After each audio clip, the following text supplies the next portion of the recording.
Episode 1, The First Great Awakening. Today, we're not talking about Mormonism directly, but we are talking about the bigger story that set the stage for it. Because before Joseph Smith was ever born, before the Restoration claimed to restore anything, there was a wave of revival that shook the colonies to their core. Historians call it the First Great Awakening. It was one of the most important religious earthquakes in early American history. But to understand it, we have to set the scene. Part 1: The Calm Before the Storm. In the early 1700s, colonial churches looked respectable, orderly, and well-polished. Sermons were long, learned, and heavy with Enlightenment rationalism. Ministers emphasized morality, reason, and civic virtue. Religion was something you did. You went to church, you followed the rules, you paid your dues. But for many, it felt lifeless. Cold. Ritualistic, formal, spiritual passion, the sense of a personal encounter with God seemed absent. In places like Massachusetts, church membership was even declining. Especially among younger generations, who didn't see the point of sitting through endless moral lectures. This is where the tension boiled. Respectable religion versus a growing hunger for something more visceral, more emotional, more real. And when the dam finally broke in the 1730s, it came not from careful reform, but from fiery preaching, mass conversions, and outdoor gatherings that shocked the colonial establishment. Part 2: The Revival Erupts. At the heart of the awakening was the idea of the new birth. Salvation wasn't about being a member of the right church or living a decent life.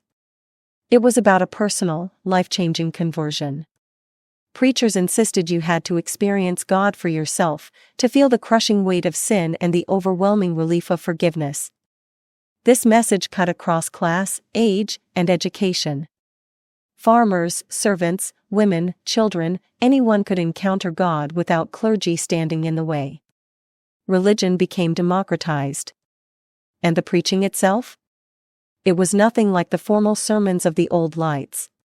Revival preachers spoke with urgency and fire, they painted hell in lurid detail. They made listeners tremble, cry, even collapse in fear. Some critics called it hysteria. Revivalists called it evidence of the Spirit. Outdoor meetings became the hallmark. Itinerant preachers, men who traveled from colony to colony, drew crowds numbering in the thousands. People abandoned work to hear them. Towns shut down for the day. What had once been quiet, respectable religion became a mass spectacle, overflowing with tears, shouts, and trembling bodies.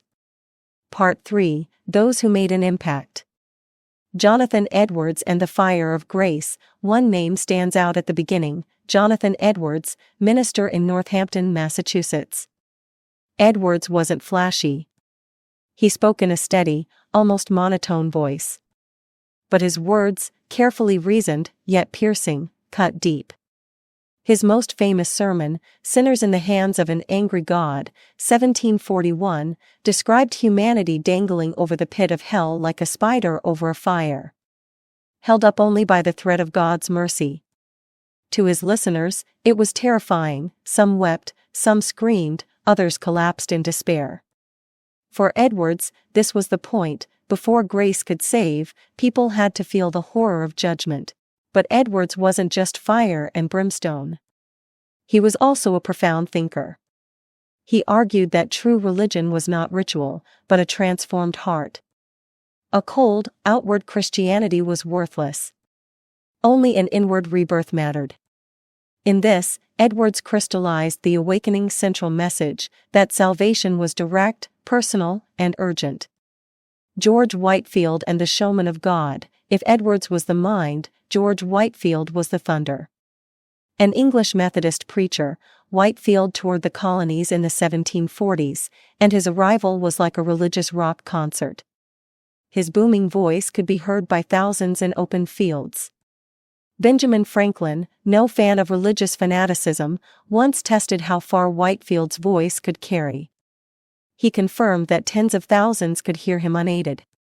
Whitefield preached with drama and passion, using gestures, tears, and booming cadences.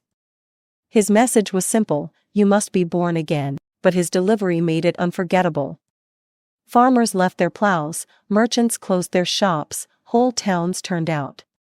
Whitefield also did something remarkable: he connected the colonies. His tours from Georgia to New England created a shared experience, a sense that the revival wasn't local, but continental. In this way, he was a unifying figure, sowing seeds for a common identity that would later play into the American Revolution. Gilbert Tennent and the War on the Clergy. Not everyone welcomed the revivalists. Gilbert Tennent, a Presbyterian from New Jersey, took direct aim at the clergy in his sermon, The Danger of an Unconverted Ministry. He charged that too many ministers were spiritually dead, preaching empty words without experiencing conversion themselves. The effect was explosive. Congregations split, some sided with the fiery new light preachers, others clung to their old light pastors. Whole denominations fractured. Presbyterian and Congregationalist churches divided between revival supporters and opponents. This was more than theological nitpicking, it was about authority. The awakening questioned whether formal training and church office mattered at all if someone lacked a true conversion. It was a leveling force: ordinary people versus the educated elite. Part 4: The Fruits of the Awakening. The awakening left behind enormous consequences. First, division. Churches split into new lights and old lights, often bitterly. This division weakened traditional authority, but also opened space for diversity. Second, growth. Thousands experienced conversion, and denominations like the Baptists and Methodists swelled. Their emphasis on revival and personal experience allowed them to spread rapidly, especially on the frontier. Third, education. New colleges sprang up to train revival-friendly ministers: Princeton, Dartmouth, Brown. Ironically, institutions of higher learning grew out of a movement that distrusted formal clergy. Fourth, evangelicalism. The awakening cemented a style of Protestantism defined by personal faith, the authority of Scripture, and missionary zeal. Evangelicalism would dominate American religion for centuries to come. Fifth, cultural impact. By stressing that everyone stood equal before God, the awakening planted seeds of political equality. It taught people to question traditional authority and rely on individual conscience. In this sense, the revival prepared the colonies not just for a religious transformation, but for a political revolution. Social dimensions of the awakening. The First Great Awakening wasn't just a story of preachers and congregations, it was a movement that reached into the lives of ordinary people in ways few anticipated. Women, long excluded from formal church authority, found more visible and active roles. Revival meetings often created spaces where women could pray aloud, testify publicly, or organize informal gatherings. Some hosted prayer meetings in homes or led study groups, shaping the faith of their families and neighbors. The awakening blurred the lines of authority and gender. It granted women a voice that traditional church structures had long denied. Enslaved Africans and African Americans also encountered the revivals, though their experiences were constrained. White preachers often spoke about spiritual equality, but enslaved listeners had to navigate masters' control over both their labor and religious life. Still, African Americans interpreted revivalist messages on their own terms. They blended them with existing cultural and spiritual practices, planting seeds for the distinctive Black church traditions that would flourish later. Indigenous peoples, especially on frontier edges, came into contact with revivalist activity as settlers expanded westward. Missionaries often framed Native Americans as spiritually lost and in need of salvation. While this was frequently paternalistic, some indigenous communities engaged selectively with revivalist ideas. They adopted aspects of Protestant practice while negotiating the pressures of displacement and cultural upheaval. Even children were drawn into the fervor.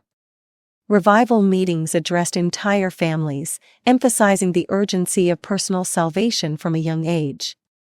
This created a generation steeped in revivalist language, imagery, and emotion, frameworks that would influence them throughout life. In short, the awakening reshaped who could participate, who could speak, and how faith was experienced. Ordinary people, women, enslaved Africans, indigenous communities, suddenly had a place on the religious stage, even as these new roles created tension and friction with traditional authority. Part 5. The Critics Speak. Not everyone saw the awakening as divine. Old light ministers condemned the revivals as chaos and emotional manipulation. Some colonial elites worried about the breakdown of order. How could society function if every farmer and servant claimed to speak with God? Others pointed to the darker side of revivalism, divisions that shattered communities, self-proclaimed prophets who misled their followers, and emotional excesses that looked more like frenzy than faith.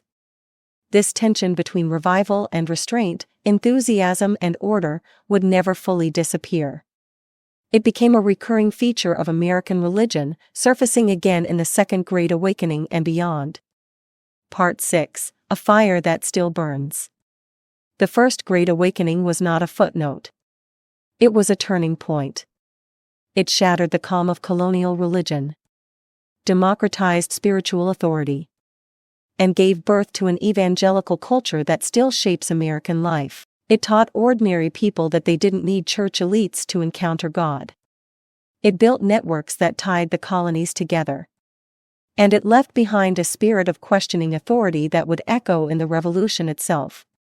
But it also left scars, broken congregations, theological disputes, and a pattern of religious conflict that Americans never really escaped.